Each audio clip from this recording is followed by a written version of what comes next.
This is the Crowdcrux Crowdfunding Podcast with Sal Briggman, where we cover everything you need to know to launch a successful crowdfunding campaign. We speak with proven entrepreneurs who've raised money from the crowd and want to teach you how to do the same. Stay tuned because we're about to reveal how to launch your dream project. With your host, Sal Briggman. Before we get started with this podcast episode, I want to take a second to introduce you to my friends at Fulfillrite. If you need help shipping out your Kickstarter or Indiegogo perks or rewards, Fulfillrite is the absolute best company for you.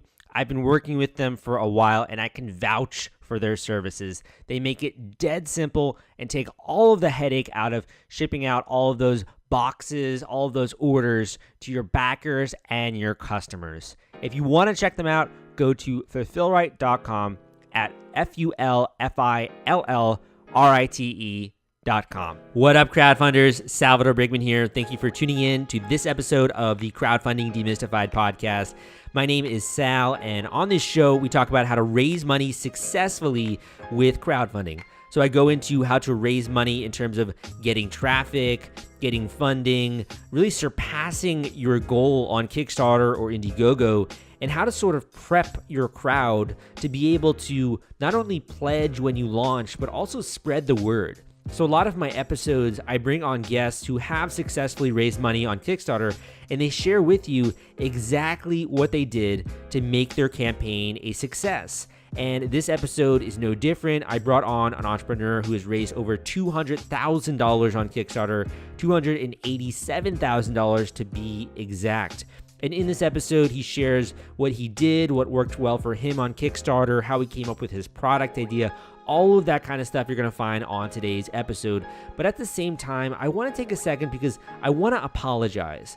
I think that it is my job as a podcaster not only to have a great speaking voice, to keep you guys engaged, to deliver good content and information, but it's also my job to tease these strategies and these tips out of the podcast guests and to really uncover what's working well for them so that you can implement the same things in your own campaign. And I think that for some reason with this interview, this went a little bit slower than some of the other interviews that I've had on for this podcast. I have a lot of episodes out there on the show, have a lot of different people that I brought on sharing their strategies and such. And I just think this interview went a little bit slower.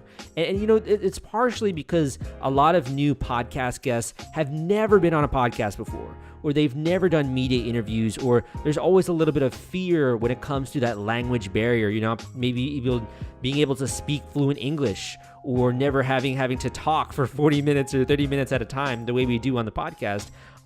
So I apologize if you think this interview dragged on a little bit, but there is still a lot of nuggets of gold. There's still a lot of great information. So I urge you, I think this is going to be another one to put in your arsenal and to sort of write down some of the stuff you take away from this interview.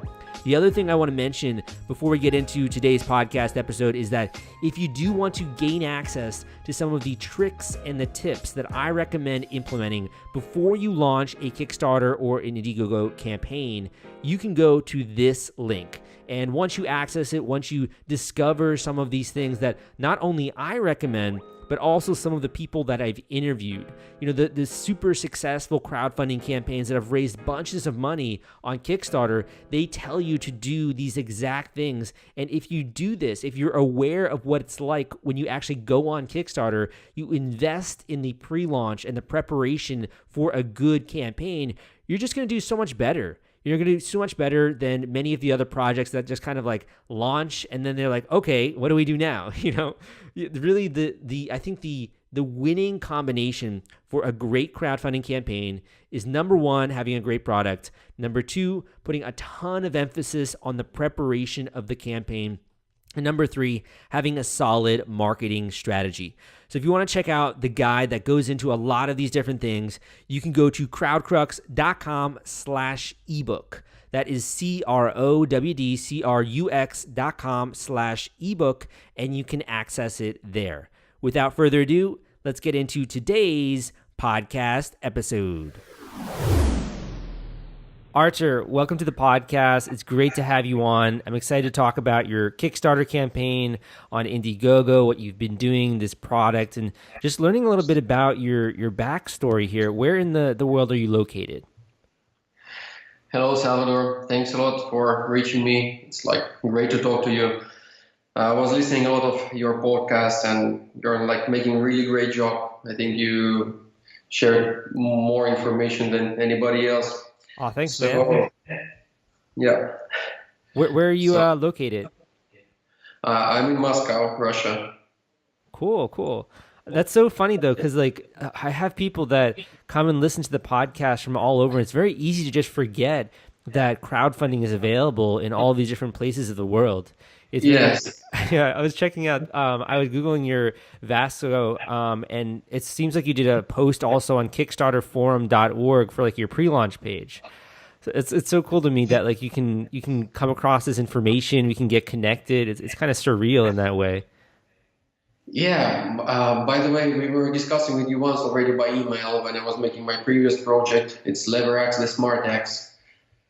So I was like following you for many years. Nice, man. Well, could you tell the listeners a little bit about this Kickstarter project? I'm looking here. It ended up raising almost just under $300,000, $287,000 on Kickstarter from over 2,000 backers. That's awesome. Could you tell the listeners a little bit about the product and what it does? Yeah. So Vasco bag. It's a kit of bags for all your stuff.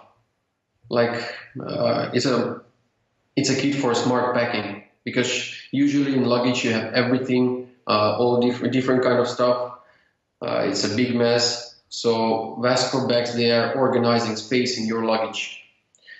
And there was like nothing there was many packing cubes which are really popular. They are like in top sales on Amazon Travel. There was like different cosmetics bags of different brands, very interesting ones, travel wallets, everything. And, me and my business partner, we are traveling pretty much on the long distances like Russia, US, China, and usually like for a long time, trips like taking 1 or 2 weeks, trying to make like many things in one time. So, and we just got an idea to make a whole kit for a man to travel, and he has like bag for all his stuff. For example, like cable bag, which has like pockets for all the things like SIM cards, cables, chargers, phones, iPad, everything, and a special packing cube for clothes, which are compressing. Which also have compressing technology and making like giving you more space in luggage. That's really neat. I'm actually looking at it right now. It kind of reminds me like you have all these different cubes, all these different bags that fit in the overall suitcase, and they're all very well designed. It looks like it's an entire like packing system that you can use on the go, make sure that everything's organized. So it's a really neat idea, I think. When did you actually have this idea? Because you mentioned, following my work for a little while. When did you actually have this idea? As I told already, we saw many different bags, like different digital bags, packing cubes, and we liked it very much. We used them, but we decided to make the whole kit. So it just an idea came from different kind of products, like to combine them all together and take the best features from all of them. And how far in the past did you have this idea? Was it like a year ago, 2 years ago? Did you think of this, 6 months ago? When did you actually have the initial idea for the product? Yeah, the idea was like in 2016. So it took like pretty much time. We were like just using it, thinking about it, and then like just started to work on this thing. Because we have a team of designers, very talented people, and while we're working on our main project, we decided to work on this one as well. So you have the idea. The next step, I guess, is to start to put together the prototype and sort of sketch it out. Had you ever made a product before? Yeah, sure. Actually, we already have final samples, and today we started the mass production. So we will share in the new update the final samples. We actually improved more our product because we want to make a really great product. We have planned for the next steps already. We are like send our samples to the infomercials company, to the biggest TV shop company with whom we were working already. And before you had actually done this campaign, had you ever made a product before this project? Like, have you ever started another business in this industry? Yeah, it was like IT product, but it was also physical product. We were making augmented reality coloring books for kids. We actually like IT company with the designing people. So we made coloring book for kids with the augmented reality, and we launched it on Kickstarter. It failed on Kickstarter, but after that we got that product to QVC, and we got it also in some retail chains in the world.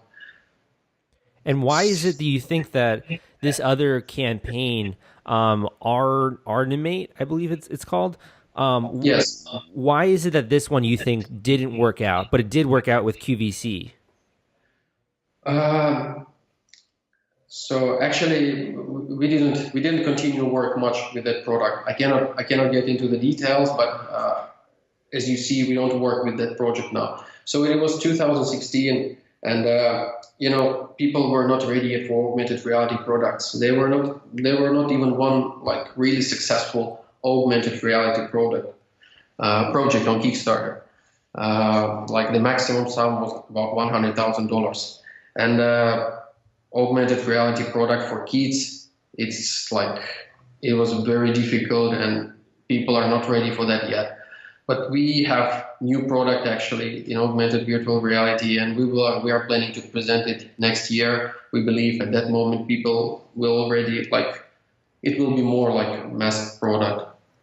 Okay, so you think you were just too soon there announcing sort of an augmented reality product that, with this other campaign, you were a bit more, I guess, working in favor of the trends and all of that kind of stuff. So with Vasco, I want to get into your head a little bit in terms of the actual creation of the campaign, because it looks beautiful. Like, I can see you guys have put in a lot of effort. The video is amazing. Had you done you did the one Kickstarter campaign. How did you figure out how to put together such a great looking project? I was trying to speak with as many possible. No, actually, I made already one successful Kickstarter project, which collected $220,000. It was a Leveraxe project, Leveraxe, the Smart X. You can see me also there in the video, and so this was actually the second product. But this project was actually much more difficult because in Leveraxe we had a big database of subscribers. In this project we didn't have them at all. So I discussed with as many people as possible, as many as I can find, different marketing companies, a lot of creators of successful projects. So very many people from some platforms, for example, Gadget Flow founder, Ivan, great guy, helped me a lot. Funded Today guys, even before we worked with them at the end. So with the Brendan community director. So we were trying to get as much information as possible, and then we just made a good plan for that. Okay, I'm looking at it now. I missed it because when I was looking at the projects you guys had created, I didn't come across the Leveraxe. So this campaign raised over $200,000. This was, let's see here, 2015, 2016? Yes. Okay, very cool. So what is your actual role within these projects? Are you the marketing guy? Are you the prototyper, the manufacturing person? How would you describe your role with these projects? No, in all these projects, I'm first of all a shareholder, and then I'm taking care of the marketing and design. So I'm marketing director and taking care of the design as well. And in terms of the marketing, you mentioned a few of these different companies, the Gadget Flow, Funded Today, etc. Did you have an idea of a launch plan when you were going into this project? Like, what were you thinking in terms of needing to get the word out, all that kind of stuff? What were the activities you were doing to have an explosive first week with the project? So about like 1.5 months before, we started to collect as many as possible email subscribers. Since we are also IT people, we made even a game, like Vasco game, which you play, and like top leaders, they are getting Vasco set when they are ready. So just to collect emails. Most of all, we collected from the email. Some we collected on our landing page through Google AdWords. Also made a few articles on Medium, like about how to travel, what should you remember in business travel and stuff like that. Also, we paid like month before. We took the cheapest plan of Gadget Flow. We wanted to test like how many subscribers will we get. So for 1 month, we were collecting subscribers with Gadget Flow. And I think that's like we prepared all the banners for the Facebook ads when we will launch the campaign, all the material like updates, everything. So we like also started with Gadget Flow on the day one. They started to promote us massively with the professional plan, if I'm correct. So we just tried to make like as much as possible. So that's pretty much the same. What were you using? What were you using for the landing page? Like, how did you set that up? Did you use any software? Did you set this up in your own website? How did you set that up? Actually, like we have a team like we can make it in house. We're making it in house, and the programmer like they're making the programming way. And then but now, for example, for the landing page to collect emails, for example, I believe it will be enough to use Wix, for example. And so you were sending the traffic via Medium articles you wrote on travel. You were sending the traffic to the landing page. You mentioned creating a game. Yes. Were you doing any kind of like Facebook ads and sending traffic that way, or Google ads or anything like that? Facebook ads. We were collecting email subscribers right in Facebook. So there is some possibility. Yes. Sorry? Oh, no, I didn't mean to cut you off there. Keep going. Yeah, and Google Ads, we used it just a bit. We didn't have good professionals yet. So I get a lot of questions about Facebook ads, and specifically gauging a good cost per lead for Facebook ads. How much should you be spending? What does a good ROI look like? Can you share anything like that? What do you think a good cost per lead was looking like for your campaign? We have pretty big cost per lead. I cannot share the exact one, but I can share, for example, numbers which we spent on our campaign in total. So, and what I would recommend, it's like about $7,000 before the campaign to collect the subscribers, to the people who will support you on the day one, and during the campaign. Sorry, I need to calculate it in dollars also from the rubles.